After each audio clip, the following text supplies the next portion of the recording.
My name is Eitan Chatayat and welcome to I'm That podcast, where I get to talk to some pretty incredible people. Some are friends and colleagues, some are clients, and some are people I haven't even met yet.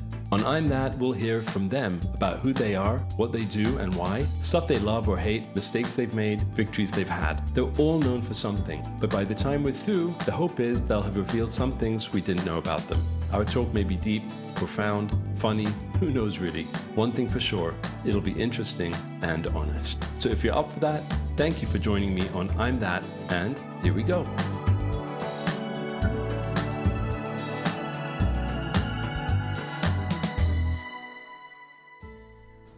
Danna Stern is the founder of Yes Studios. As the founder of the Israeli-based Yes Studios, Danna created a distribution and development content powerhouse focused on delivering premium content for international platforms. She's been credited with helping bring Israeli content to global audiences and is responsible for the successful launches of numerous titles including Fauda, Steissel, The Devil Next Door, and On the Spectrum. In addition, Danna spearheaded the adaptation of Israeli formats in multiple territories, including Your Honor, which was originally Kvodo, which has become one of the best-selling scripted global formats of recent years. The multiple award-winning series On the Spectrum, as Amazon Prime Video's As We See It, 68 Whiskey on Paramount Plus, and The Good Cop on Netflix, etc. Danna is an international television veteran, having managed all aspects of programming, content acquisitions, channel creation, and branding in her previous role at Yes TV. Danna has been selected twice as one of Variety magazine's top 500 global media leaders. She's a journalist by trade with extensive content development and production experience, as well as acute business acumen. She holds a BA in English Literature from Tel-Aviv University, which is where I met her, and we've been friends for a long, long time. And she also has an MBA from Kellogg-Recanati. Danna, welcome. Hey. Hey. It's been 30 years and a lifetime. I was thinking about when I introduce you, how am I going to introduce you? I have known you for, is it 30 years? 28, 27? It's a lot. Okay, so yeah, full disclosure, I know Danna Stern because we went to Tel-Aviv University together and we studied English Lit together. And we were bosom buddies for 3 or 4 years, right? Yeah, it was a fun time. There was cooking. Pretty much every class I think we did. I can't remember, but we did a lot. So, but listen, before we get into all of that, I do have to ask you the first question, which I always ask all of my guests on I'm That. And the question is, Danna Stern, can you please complete this sentence? I'm that. Wow. First of all, it's a great question. But I am that mom, and I'm that career woman, and I am that aspiring home cook. That aspiring home cook. I've heard a lot about this cooking, Danna. What's that all about? Well, I've always cooked. I grew up in a family of cooks, home cooks, not like chefs, but really decent cooks. I remember making my sister lunch when I was 10. And I think I've been cooking ever since. And obviously COVID, just took it to a whole other level. Now I'm obsessed. The only thing I pretty much care about other than my kids and then my work and then, just watching recipes endlessly. So you on Instagram, TikTok, all those kind of shows? All of it. Facebook, watch, Instagram. I even buy cookbooks online. I mean, who does that anymore? But you do it. That's the thing. You don't just buy it. You actually do cook. Because you were telling me, Totally.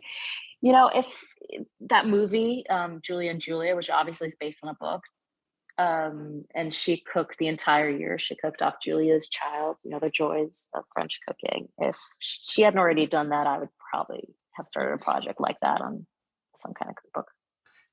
Well, there's changes going on in Danna Stern's life. Everyone in the TV world kind of knows who you are, but let's... Yeah, it's TV world's big. I don't know. In a certain niche of the TV world. You're being very humble and modest, but I can tell you that your name gets around, and certainly for all the amazing shows that are coming out of Israel, you're right up there. But for those who, people have heard your bio, but why don't we just talk a little bit about what it is that you've been doing for the last few years? Like, what was your role at Yes? Because I know that there are changes coming, so maybe you want to talk about them.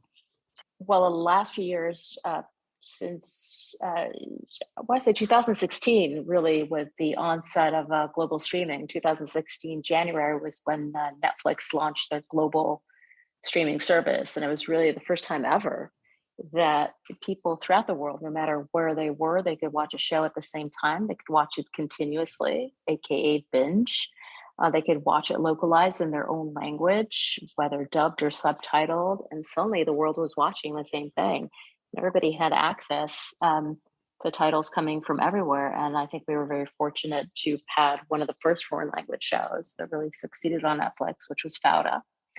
And on the back of that, I started an entrepreneurial business within Yes. Yes is the satellite platform, soon to be an OTT player in Israel, multi-channel television provider. Depending on where you're on the world, it's either a DirecTV or a Sky or a Stars, depending on where you reside. I mean, there's a local incumbent for sure.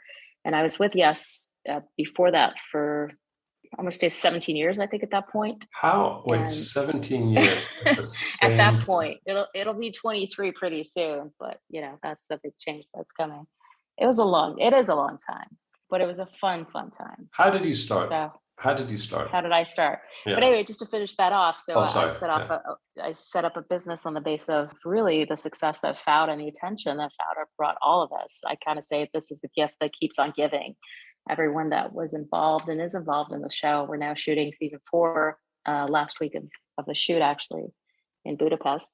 Everybody that's been involved in the show has been doing really, really well. We're still very much a little community.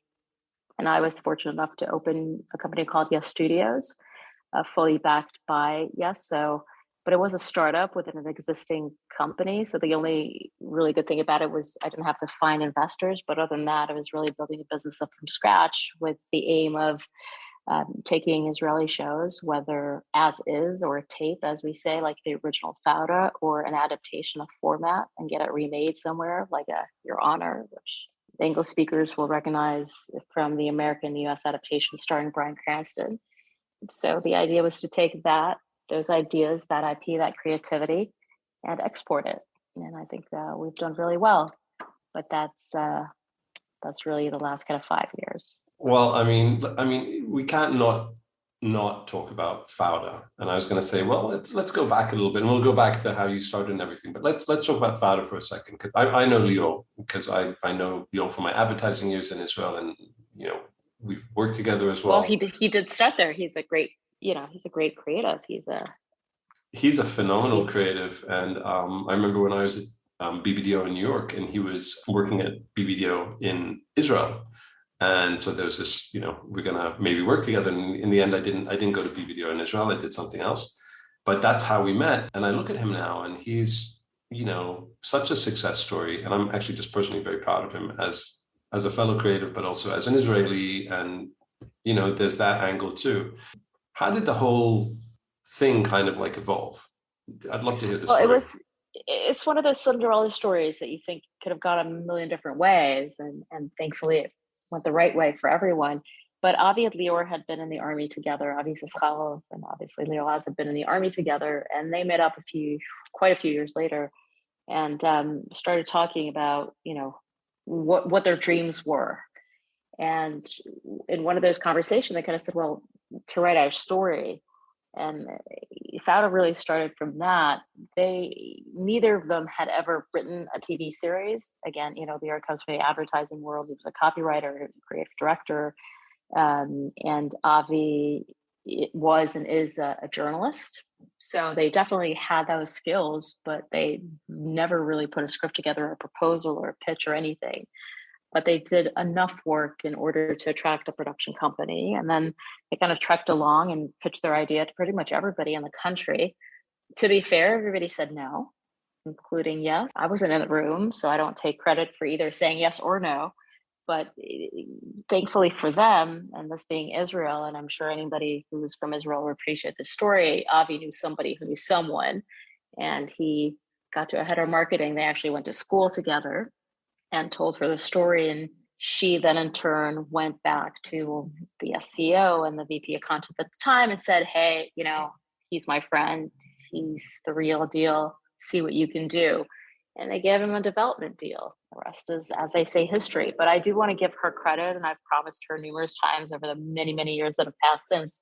Her name is Dalinil, and she's the one that really deserves the credit for getting Fauda made. And as you know, with any success, there's a gazillion people who are going to say, oh, I called it, I saw it, I believed it, I championed it. But it was really her. Well, that's the funny thing about like when you develop something, it's never just like one or two. It really is a team effort. I mean, everything about this show is phenomenal. By the way, that's true for anything in television. It's never one person. Yes, there's a creative vision and, there might be a head writer, but there's so many people involved in making great television. And when there's a success story, that list goes on where when something doesn't work, that list is much shorter, but absolutely. And, with Fauda, it was in development for so long. I think it's probably 7 years before it went on air since they started their journey. And so many things could have gone wrong at any point in time. And so it's nothing less than a miracle when things come out and they come out well. But to be fair, as soon as we saw the rough cut, and I distinctly remember that day, we knew it was something special. Like we knew there was nothing. So what is like it? What is it about that show that's so special? I mean, because it's a worldwide phenomenon. It still is. I mean, everyone who watches Fauda, I think everyone's heard of Fauda, and people are like, oh, I've heard about that show. But then people who might not have seen it, once they watch it, they're like, wow, what is it about the show? First of all, it's action. I mean, it's just great action. But many shows are that. That one has humanity in it and a lot of gray. And I think the thing that surely changed everyone's perception when they saw the first season was how multi-layered the characters were. The Palestinian characters, they had a family, they had hopes, they had fears, they certainly had heartache. And you could see that. The Israeli side, same thing. There are no real heroes in it. Everybody's kind of a villain, and certainly everyone suffers. So I think that was surprising and refreshing. It's not a one-sided, there's a crazy terrorist in the basement putting together a bomb ready to go off kind of vibe. It was really just people on both sides of this never-ending political situation and this crazy geopolitical. How's it now as the show continues? There's season 2, there's season 3, now there's season 4. Like how much of a conscious decision is that at this stage to stay true to what you just said? I think it's something that we always strive for, and certainly the writers and Avi and Lior strive for. Getting the action flowing and making sure it's not repetitive, because that's also something, once you're doing so many episodes, and we've had 36 episodes thus far, there's another, whole batch coming. So you want to make sure you're not repeating yourself. That's just the basics of it. But you also want to save that humanity, and you want to make sure your characters are multi-layered.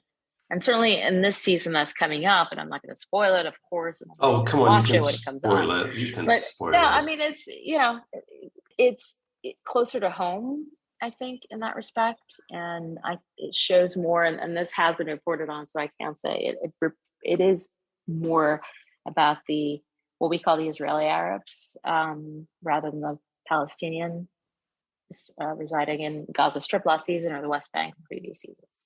Well, that's actually interesting, because that was the next question, which is like, what's been the reception of the Arab world? And the Arab world isn't one world. There are many different, there's Palestinian Arabs, there's Arabs all over the world, different countries, different cultures. If you could kind of like give some insight as to what the reaction has been. Well, since Netflix started publishing or publicizing their top 10 lists, and by season 3 I think we had full visibility on the top 10 list, not as much as obviously now you can actually go in and do a weekly list, but Fauda, when season 3 aired, just when COVID was starting, this was April 2020, was top 10 in pretty much every Arab country at the time, from Lebanon to Saudi Arabia. And this was before the Abraham Accords, as we call them, the signing of the normalization between Israel and the UAE. So we do well. Do they write? I mean, do people write? My God, they write. They post, they send pictures. I mean, it's hilarious. By the way, launching any global show is a ride. I mean, the amount you put something on Netflix, you get to 222 million subscribers. I mean, that's almost 700. I mean, on average, say 3 people are sharing their Netflix account. So you can do the math. I mean, you're getting to like almost 700 million people. Crazy. I mean, yeah, that's a lot at the same time. So that's going to resonate. And even if you have a small show, that's still a lot. There's multiple. So yes, so absolutely people write in. I remember I was at the time, because this was COVID and we had to put a lot of people on furlong, and we were all working from home, and it was Passover. So I was actually doing the social media myself, and I was going into the Facebook page and the Instagram page and answering people. And I had a lot of messages in Arabic. So I just used Google Translate, and I wrote back in Arabic, or copy pasted back in Arabic. It was a hoot. Wow. It was a lot of fun to do that. But a lot of love when you say the writing. A lot of love. I mean, really, I can't even think of anything nasty that has ever come up. I mean, and really just outliers, one of a gazillion. I mean, so did that surprise you? It does. It doesn't anymore. It certainly did. I would think that it floored all of us. Yeah, I would say a lot of people listening to this right now would be surprised, because I'd imagine, like Gal Gadot, she's in a movie. Okay, Saudi Arabia, they banned. I don't know which country they banned the movie, whoever it is, but I think it was Lebanon. Sorry. So sorry, Saudi Arabia. But I think that's kind of like the perception. If it's something that's Israeli, then the Arabs are not going to like it, and even if they do like it, they're going to say that they don't like it. So you're saying that's not true? I mean, that's amazing. I mean, they might say they don't like it, but the numbers certainly show different, and the people writing in are not afraid to write in. I think they can tell it's entertainment ultimately, and trying to do good is worth. I think it's that. It's certainly, we try. Look, it's an Israeli show, right? I'll be the first to admit it. That everybody working on the show is Israeli. All the writers are Israeli, so it's not a real two-viewed perception. But I want to say we try to do it with care. We try to be modest about it. We try to be aware of people. Certainly after season 1, when we knew we were going to be on a global streamer for many, many seasons to come, we're certainly aware of the responsibility that we have. So I would say we come to it with a love of the brand, and more so the love of the audience, and we try to respect them.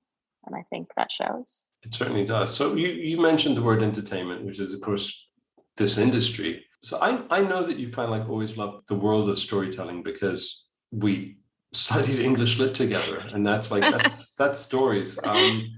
All the novels, all the books, all the famous authors and the not so famous authors. I mean, have you always... poetry. And poetry, of course. Classes. We'll start naming our teachers soon. And you worked at Reuters for a while. I remember that you're in Jerusalem, you're working at Reuters. How is storytelling in the world of entertainment and broadcast, you've been in that world. The way I mean, that was a fluke. I was supposed to be a doctor. So I just had a really good English teacher when I was in high school, Mr. Cox. And you know how it is, right? One good teacher kind of changes the trajectory of your life. Sure. But in my case, really, I was studying to be a doctor. My father's a doctor. I always thought that's what I'd end up doing, certainly in the Army, and then go to med school. So, I wanted to be a doctor stern, just like my dad is. It was weird because A, I had this great English lit teacher, and B, I have a friend who to this day is a really good friend of mine. We were studying in the same school together in Singapore, and we took a holiday trip to Korea. We were on this boat for 17 hours going to Jeju-do.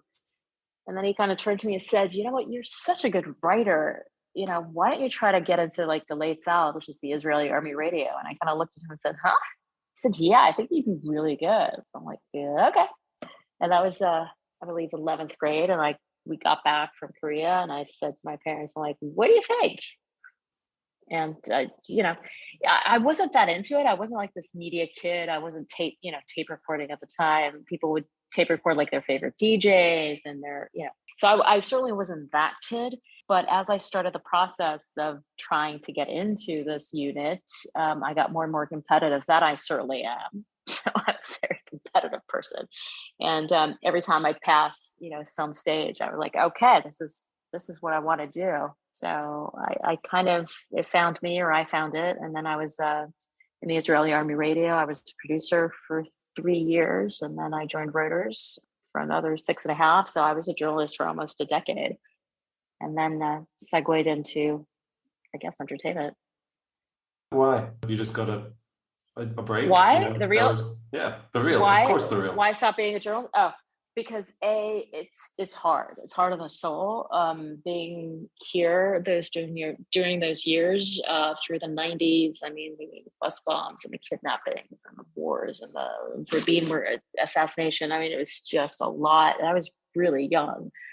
I mean, I started when I was 18, and it's a lot to take in. And I was getting very blasé. I had a lot of really dark humor. I'd seen bodies, body parts. I was shot at in Gaza. I used to, sleep nights at the office. Like, it's not a great life. That's one thing. It gets very tiring. This is also the 90s where, people are not seeing this because we're obviously on a podcast, but I am a blonde. I always was. And, being a young 24-year-old blonde running around the West Bank in the 90s and then trying to, go through roadblocks and try to get to spokespeople. I mean, you can imagine the harassment wasn't fun. And working with an all-male crew, again, looking back at some of the stuff we went through, it's ridiculous that we put up with it, but those were the times. So that wasn't great. And doing it for a long time does get to you. But like all things, there's like a moment, and I distinctly remember this. I was reading this like entertainment magazine called Pnai Plus, and there was this interview. This is 1999. This is so going to date me, but everybody knows how old you are, and we're the same age. So, I don't know that everyone knows. I don't know that everybody knows how old I am, but there you go. And maybe they don't need to know.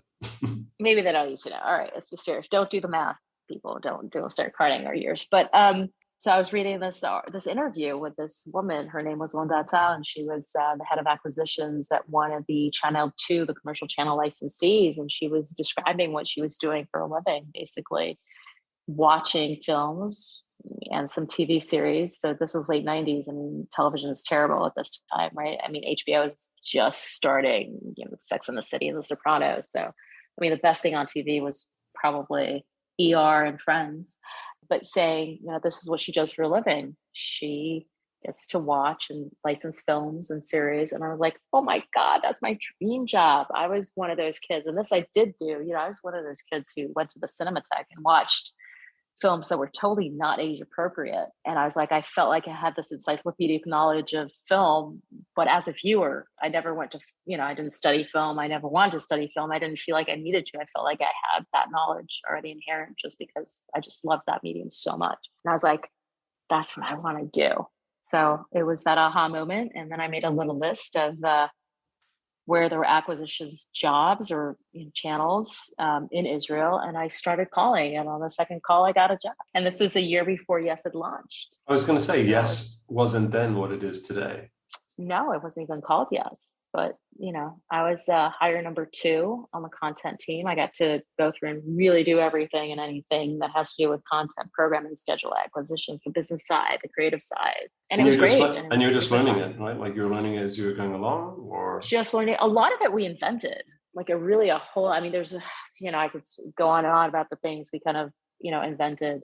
But things like day and date airing, having the ability to premiere a show at the same time as it is in the US to combat piracy, right? At 4 a.m. in Israel. So if you wanted to, you could get up and watch Game of Thrones at that time. A ton of lives, thematic programming. I know we had a binge channel before binge was even a thing. I remember just before we launched our binge channel, I Googled binge in Hebrew, the letters, the phonetic sound, and there were 2 articles that used the word. Really? Yeah. I mean, everything we did. Wow. I know we were the home of HBO. We did amazingly creative things, specials and retrospectives and just a whole lot of fun. It was really, really fun. I mean, we went out of the screen and we did a Game of Thrones exhibit. We did a gallery, like the best of HBO. Had a lot of fun. I got to travel a lot. go to sets, behind the scenes, premieres. It was great. It sounds like it's a really exciting, I mean, it looks like from the outside, it always looks glamorous and sexy and rock and roll, but it actually sounds like it. Well, it sounds like it is. It does, but you don't see the endless Excel sheets. You don't see the contracts. I mean, ultimately, this is a business. And I love the business aspect. It's like everybody now, as I'm transitioning out of my role and saying, what are you going to do? What do you want to do? And I go, you know what? The part I love best after all this is really the negotiation and making deals happen and coming into a room or Zoom or a call or an email when it seems like, everything's going to blow, and then finding the way that everybody comes out, just a little bit happy and just a little bit upset. And then, it's a good deal. So wait, let's talk about what your actual job has been in the last few years. For the people that don't understand the way this industry works, what was your role? What were you really doing, and what were you so good at? First of all, this industry is a big thing. Everybody has, and I always say, everybody has a role to play. So some people, write, others direct, some script edit, others look for money. There's a whole host of jobs that they have to do. And of course, the people actually in physical production, God love them, working 20-hour days.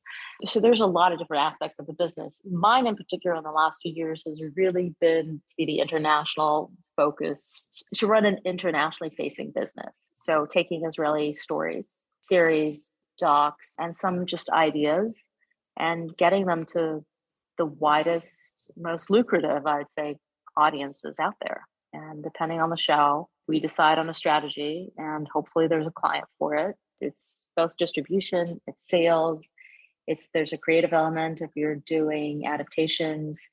There's certainly a creative element if you're developing ideas from scratch and trying to find, other people that are going to go along with the ride and help you fund it and make it. So this is before there's an actual show. No, this is way before there's an actual show.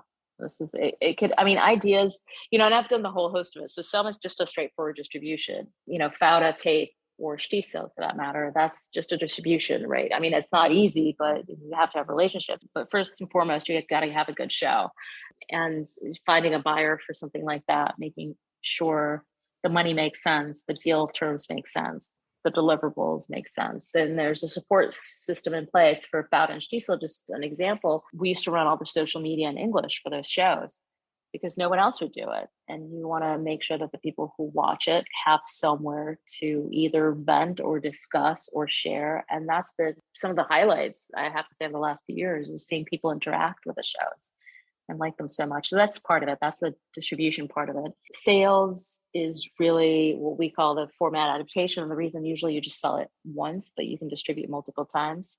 So saying like Your Honor that we mentioned earlier, that sale to CBS Studios and then to Showtime for an English language remake. That show has been remade in 9 other countries at this point, and more will keep coming. Wow. Germany launches next week. Just reminded I need to give a quote for some trade story about shoot.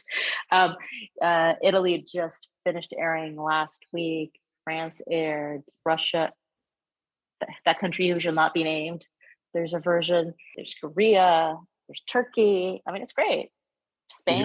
You're kind of like managing all of that? Yep, managing all of that, working across time zones, cultures. It's fascinating. You learn so much from working with people in so many different cultures. I can give a few anecdotes, but if you'd like. But so that part of it is the sales, and then there's development and production. So development can be anything from an idea that somebody brings to you, or you have to stumble upon. For me, it could either be an article, or just sometimes I just let myself go into the web and see where things lead to, those things you never get to when you scroll down. And I found some great stories that way. And then you have to find, creative lead to take that on, whether it's a writer or a director, depending on the project. And you got to find financing from it. Once that's all said and done, you actually have to produce it and find a home for it. So that's part of the job too.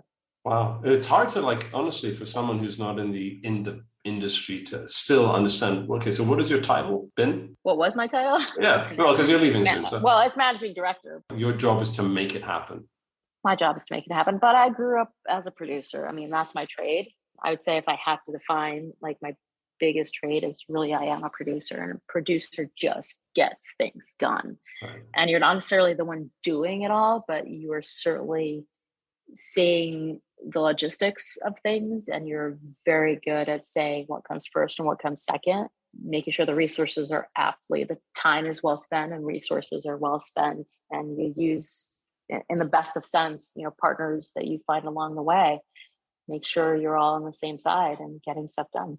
So being in advertising and branding, I've worked with my share of producers, and I love producers. I'm actually a bit of a producer myself, because part of my job was also like just getting shit done, especially as the. Well, you're producing this right now. Well, yeah, I mean, I'm the founder of my branding agency, so I wear that hat. But like, I want to ask you about of all the things that, and I know that producers, they wear a lot of hats, and you have to be good at a lot of things. But if you had to think about what your superpower is, like what is Danna's superpower? What are you the best at that people might not know? And don't be modest. This is not a modest show. This is an honest show. I think I have a really good sense of process. And I think that's probably why I'm a good cook and why I can do like elaborate meals. And I think that's probably the best non-professional way I can describe it. People can cook, but like hosting, and certainly hosting a lot of people, is hard. And the only reason it's hard is not because the technical work of cutting this or sauteing that, frying this, warming that is difficult. I mean, all those jobs are, things you get better as much as you do anything that you do with your hands. I mean, you're going to get better the more you do it. The process and knowing, especially if you're doing like a multi-course meal for a lot of people, knowing what to do first, knowing what to do second, making sure everything's ready on time, symbiotically. And this is a kitchen of one, right? It's not a professional kitchen where everybody has a station and they're doing their bit.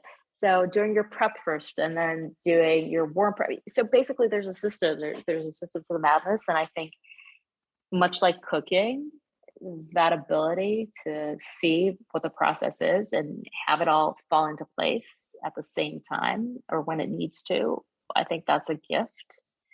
And things are really clear to me. I can take a very complex situation from A to B and understand what needs to be done. What was like your biggest win? Like not on paper, not on paper, but like for you personally, the biggest achievement, the biggest thing. Wow, that's a great question, I have to say. I mean, there's a lot of moments that are just like, wow, I can't believe I'm here. I'm pinching myself. I can't believe this just got done. Anything that's groundbreaking that hasn't been done before to me is that. So whether it's launching Fauda or having, I don't know, that's great. I mean, On the Spectrum is a show that I worked on. I don't know if that's my biggest one, but that show, as soon as I saw like the assembly in the edit room, I had the exact vision of what that show, where it was going, what I needed to do, everything from getting it into festivals. And I wanted it in Tribeca because it's about young adults on the autistic spectrum. So I was like, it has to go to Tribeca because Robert De Niro, who owns the Tribeca Film Festival and the production company, his son is autistic, so it's got to go there. And then I want to go into this, best in class television festival in Lille in France. And I was like, it's just going to win there. And then I went to do a whole host of other festivals, and I got to go to Monte Carlo with it, to Korea with it, all places we had won. And I was like, this show is going to air as it is because it's great, and we're going to do a remake, and did it be great? So we sold it to HBO Max, and then we did an adaptation in the U.S. with Jason Katims as the showrunner. Just launched in late January on Amazon, called As We See It. So pretty much everything I thought was going to happen, or not thought, planned, happened for that show. So I don't know. So it's not a one moment. So, but it was just very clear to me. And it sounds really simple when I say it, but I'm describing a 4-year process right now, probably 5 at this point. So it's just getting that out there and seeing its success. That's something that you are just incredibly proud of. And it's interesting that it's that show.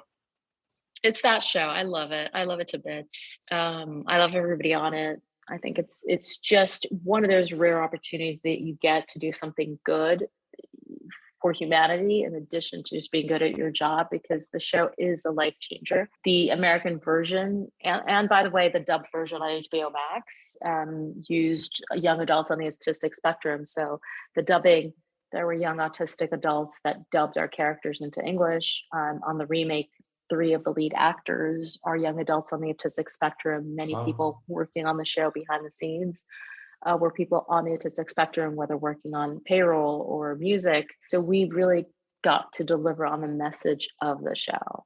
And that to me is a privilege. That is one of those things. But there's been many. And I have to say, if I have to like zone it down, I mean, I do a lot of, panels and talks, and I either host or I either moderate or I'm a guest on them. And last, I think it was this August, we finally went back to traveling, and my daughter, who was traveling in Europe at the time, came up to see me, and she's never seen me do one of these. And so she was in the audience, and she came at the end of it and hugged me and said, "Oh, Mom, you're so great. I'm so proud of you." Mm-hmm. Bawling, because that's all we really want, right? Is for our kids to be proud of us. And coming from an 18-year-old, you're not there yet, but you're getting there. Is no small feat. Yeah. The fact that they acknowledge you at all, let alone say that they're proud of you, is something. Well, that's actually really nice to have. First of all, your work is very, people, Stiesel, Fauda, your honor on the spectrum. I mean, and so many more people know these shows. You make something, you put that out there into the world, and she knows that. And there's Mom, and she's up there, and she's. I have to say, I don't think it was about the shows. I'm not even sure she's seen. I know she's seen all the spectrum because I made her, but the rest of them, I'm not even sure she's seen. And it was just that situation, right? Of seeing your parent that you see around the house, maybe not in full makeup and hair, but just making breakfast. No, what I'm saying is that you make something that everyone else sees. It's like when my dad didn't, for years, I was like in New York in advertising, and I was working on, when I was in Boston, I was working on Volkswagen. I was the #1 account in the world. And then I went to BBDO and Ogilvy and Mather, and he never really understood what it was that I was doing. But when my ads hit Times Square on all the billboards there for DHL, and I went to Times Square and I took a video and I shot it all and I sent it to him, he finally because it's something big that, Times Square, advertising in Times Square, like he could relate to that. And you could understand the magnitude. The magnitude, exactly. And I think that's what I meant when I said that, and not that she had seen the shows, but you're, I mean, you're doing some pretty amazing. So what are you doing next? I mean, what are you doing? What am I doing next? Yeah, I am cooking. Are you cooking? Are you going to do something with that? Not right now, maybe. I don't know. We'll see. It's a big question. I don't think it's a big question. It's a big question. I mean, it's a passion. I don't know that it's a profession, but it's certainly a passion. I mean, it's mine. It's a gift I have, I think, and that's not going away. So there's time for everything. Start making my own gin too. Mm-hmm. Really good. That was COVID for you. I don't know. I wanted to take a break. I didn't realize how difficult that really was because, again, you were saying, I've been around this business for a long time. I think, hopefully I've done some good. And I've been very fortunate for people to either call me up or refer others to me. So I've been getting a lot of offers, and I'm going to take my time and figure it out. I'm in absolutely no rush. I've not stopped working since I was 18. I've never had a day off, and I haven't had one yet. I'm kind of looking forward to that. Can you imagine, like, all of a sudden it's just quiet? How many, did you say 23 years? Was it 23 years? Just this part, but before that, I've worked for decades. So I've been working straight since I was 18. So let me ask you a question. What are you looking forward? I mean, I'm not saying what are you going to do, because that's hard. That's a big one. But like, what are you looking forward to when you finally are free to do what you want? Not free from a bad place. Like it's a great. Certainly No, not free. I look forward to not looking at my phone probably like 50 times an hour and seeing, has the sky fallen somewhere. That responsibility is that you carry around your neck. As once you get to a certain level and once you manage people and once you're responsible, for an entire line of business and you have a P&L that you run, that comes with a lot of responsibility. and you are the first and last port of call usually, and hopefully the last, not the first, but people rely on you for so much and they look up to you and they need you. You want to be there. So I'd like to be there just for my kids for a little while, not everybody else. And they're getting older and they're not going to be home for much longer. So family, it's family. Yeah, I mean, it's basic, right? It's just I think everybody's answer. It's funny when you say it that you're looking forward to it, but then when it happens, it's also kind of terrifying. All of a sudden, like imagine like not looking at your phone 50 times a day. All of a sudden, you don't need to look at your phone 50 times a day. It's like, what do you do? So you're there with your family. I have a lot of hobbies. Yeah. Like I've been very fortunate that during the years that I was working and building my career, I built a family, which is great. I mean, I do have 3 kids and they're all amazing. I also never stopped studying. And many, many, many years ago, I made this list, like this wish list of stuff I wanted to do and learn how to do. And I've pretty much gone down that list. I'm not missing a whole lot. Somebody said to me, oh, now's the time, do the, study or do the things that you've always wanted to. And I kind of went, kind of done it. Well, what have you done? What have you done? Wow. Everything from, I'm a licensed interior designer. I am a makeup artist. I have an MBA. I worked on my French. I mean, I had pretty good French throughout COVID last year and a half. I've really improved my French. So I've done, Nous pouvons parler en français si tu veux. Continuez s'il vous plaît. Danna style. C'est quoi la question? Nice. Wow. So, good. So that's been fun. So it's a lot of things, it's small things, it's big things. I've even learned to make soup-filled dumplings. That's hard. That's like a 2-day endeavor. I can do that. I can make Japanese style ramen from scratch. That's also a 2-day endeavor. Wow. Yeah. So a lot of that stuff I've done. I've certainly traveled. So I feel like I don't want to say there's a balance because there surely was not a balance in my life, and my kids will be the first to say there was no balance. I mean, work did come first, but I don't feel like I've let myself go or forgot who I was and what made me who I am in the process. So the partner, Dov Gilal, he's a journalist and very, very successful one. So I imagine like you with your career, very hands-on, him with his career, very hands-on. Yeah, but I think over the years, there's been kind of an understanding between us, and we've never really sat down and had that kind of conversation. But, the years that I was really traveling a lot and my career was in the trajectory that it was going very much up, he took a back seat on his career and was doing more kind of studio stuff and like morning shows and things like that allowed him, to be with the kids. And he was the one to take them to and from school. And, they learned to walk and crawl when he was around versus me. And then I'd say in the last few years, since I started working way closer to home and I moved Yes Studios right across the street from my house versus before I was driving, an hour or two and probably an hour and a half back to work and things like that. And certainly being around COVID the last couple of years helped.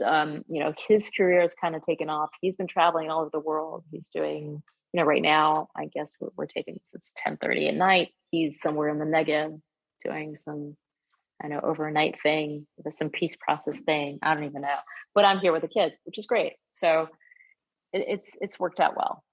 I feel that, we've managed to, one of us has always managed to be there for them. So living in Israel, which is not easy, and for the international audience at least, what is it about? Like, I just want to talk about, again, the shows that are coming out of here. What is it about the Israeli shows that have so resonated with kind of like these international audiences? Because there's so many of them that have just gone on to be successful. There's so many, and a lot of are also, formats and ideas. And I think there are many that people won't even know are based on Israeli shows. I mean, Euphoria, for one, Homeland, people might be aware, in Treatment. I mean, there's a lot. Like, is it something? None of those shows are mine, by the way. Those are, other people's. They're hot. They're ketchup. I'll give, like, is it the Israeli mindset or culture or the kind of like the universal values? I mean, what is it about the Israeli shows that is succeeding so much? There's a few things that really goes into this industry. First of all, and this is the unsexy part of it, but this is a regulated industry and we all have to produce. So Israel's been producing for a really long time, whether other countries, the state broadcaster would have done things, or kind of commercial broadcaster, certain type of shows. But here, even the pay channels have had to produce, and that really didn't exist. I mean, if you're, say, the US works on a whole different scheme, but UK, right? Think of Sky. I mean, Sky wasn't really making originals until about 7 years ago because they were all relying on acquisitions. And it's true for all markets, whereas Israel's been producing for a really, really long time. So there's that. Plus, I think we're inherent storytellers. There's something that Jews in general, and probably Israelis more specifically, we're sharers. We might be oversharers. You ask someone for direction on the street, they have an accent, and you immediately start grilling them. Where are you from? Oh, I'm from here. You want to be my best friend? Come over for Shabbat dinner. It's just that immediate connection, and we're talkers. And I think we like to tell our tale, and we also like to listen.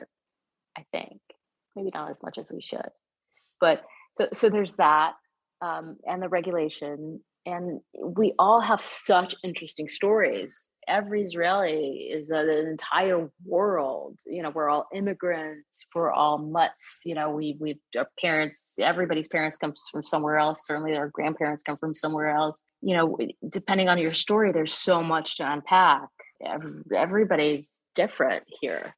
So there's that. And then there's the communal pressure under which we live. I mean, we have crazy, crazy lives. In the space of a year, I don't even know what happened. Like, I don't know, we had rockets flying at some point. We have, I don't know how many elections, mass stompings. You can't write this stuff some of the time. You just can't believe how much we go through. I also think there's something to do with the fact that Israelis are so brazen as well. I mean, I think that there's that whole chutzpah thing. And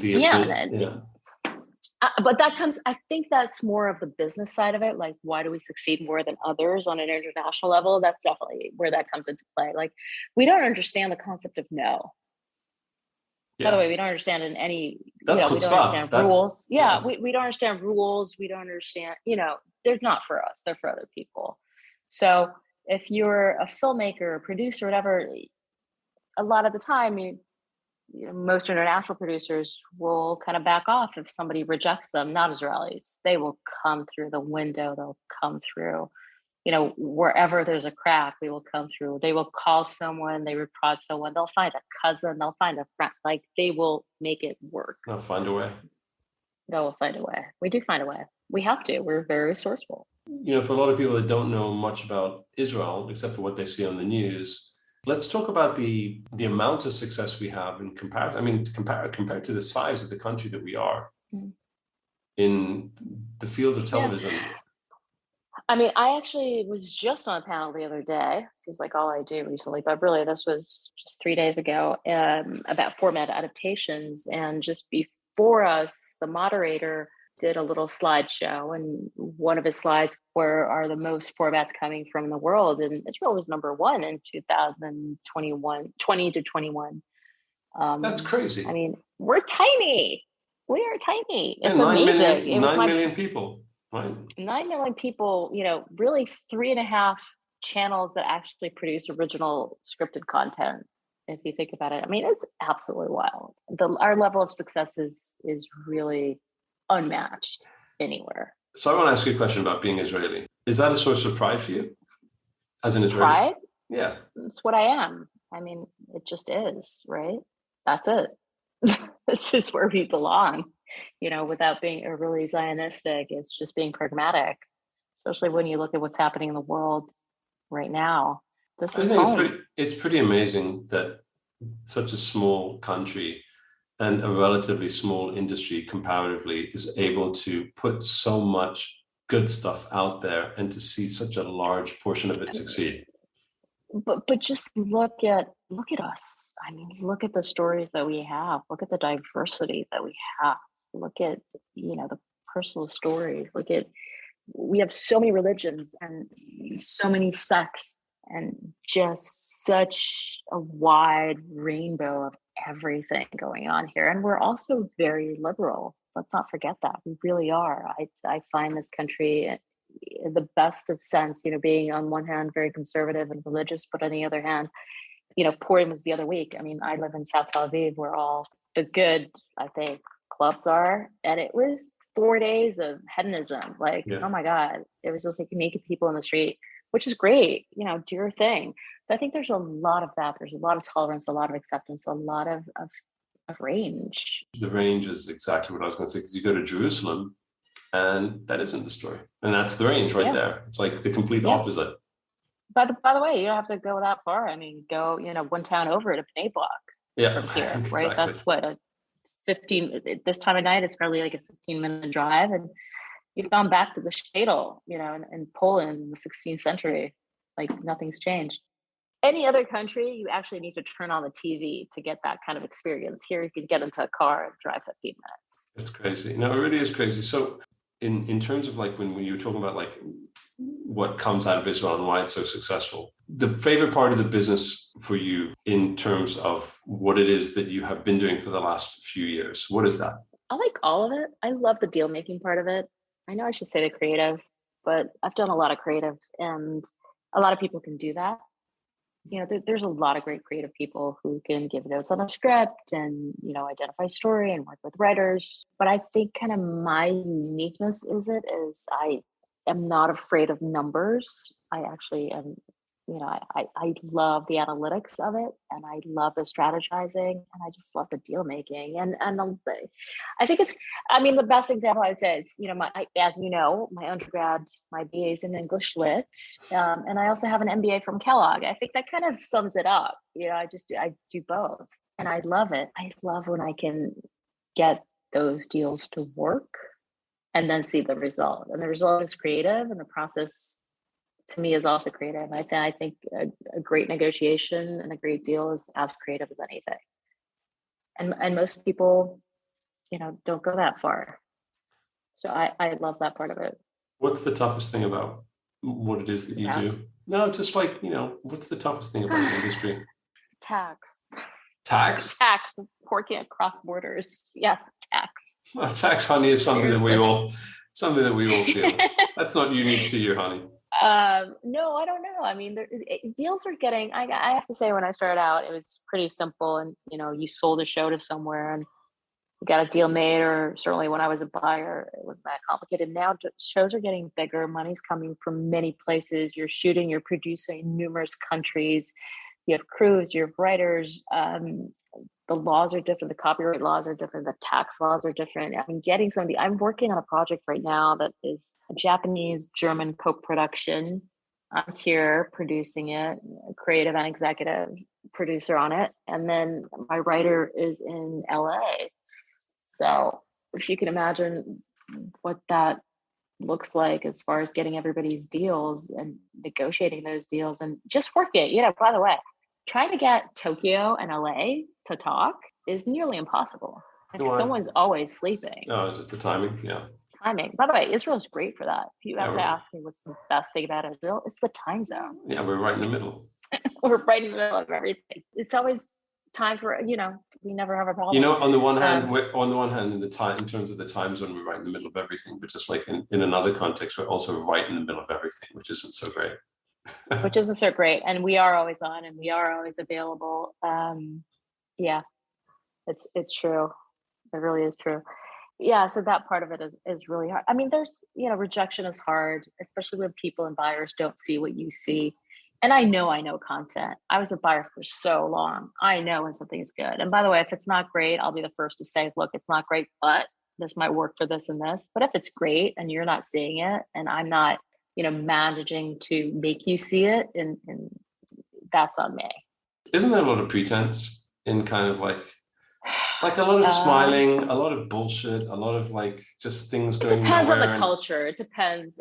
It really depends on the culture. I mean, there's people that tell you to your face and you're just like, okay.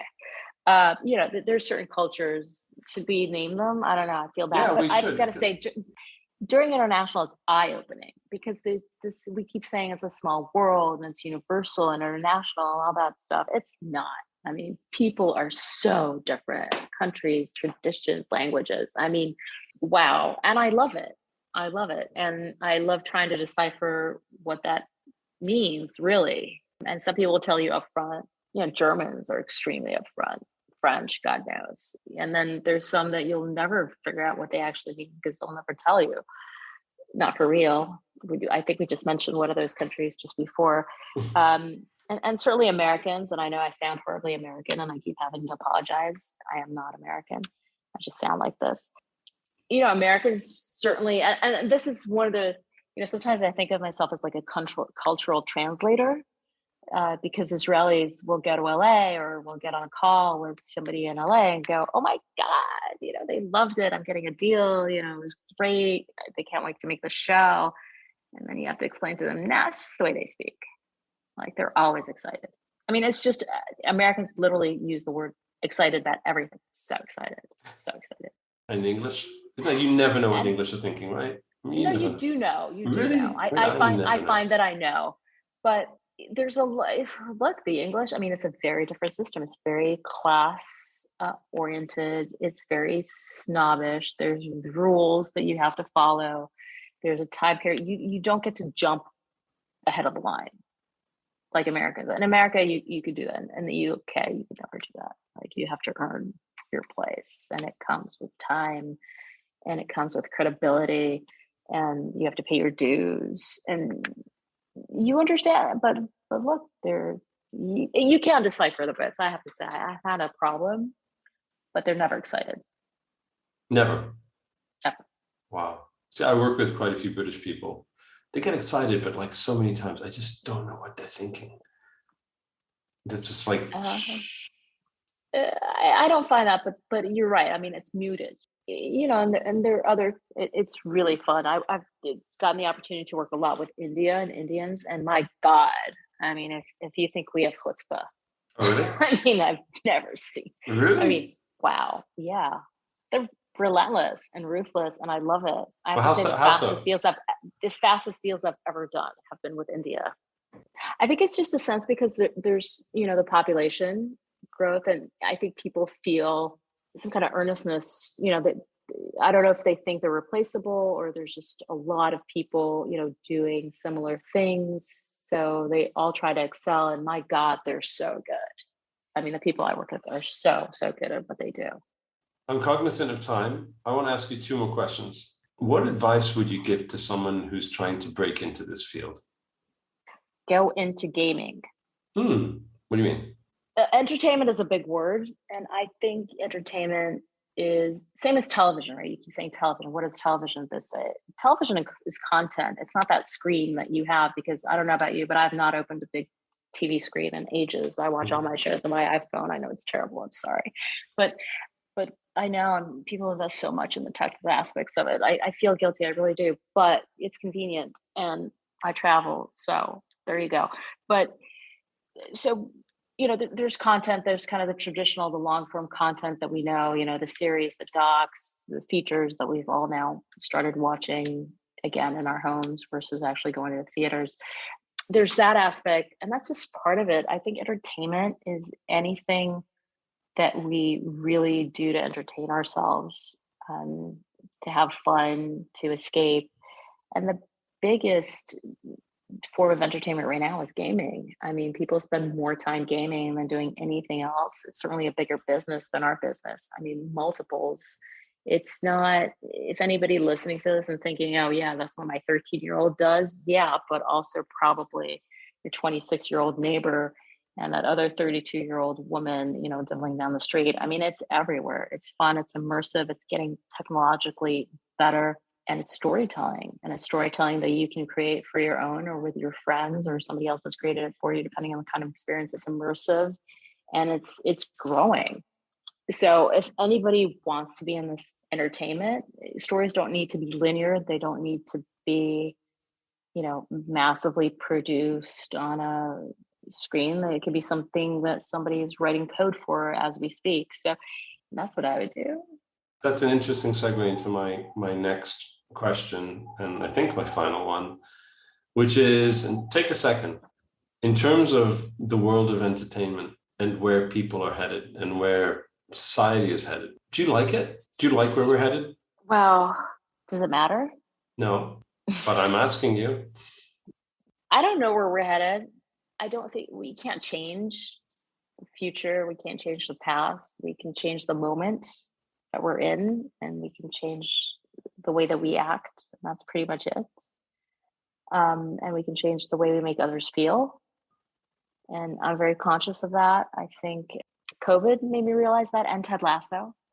I have to say, I thought that was the best show of the last few years, but only in the sense that his earnestness and telling people they appreciate each other, and ending every sentence with "I appreciate you" was just a wake-up call. I know it sounds silly, but we are talking about entertainment or this business as something that does resonate and does, can be an agent for change.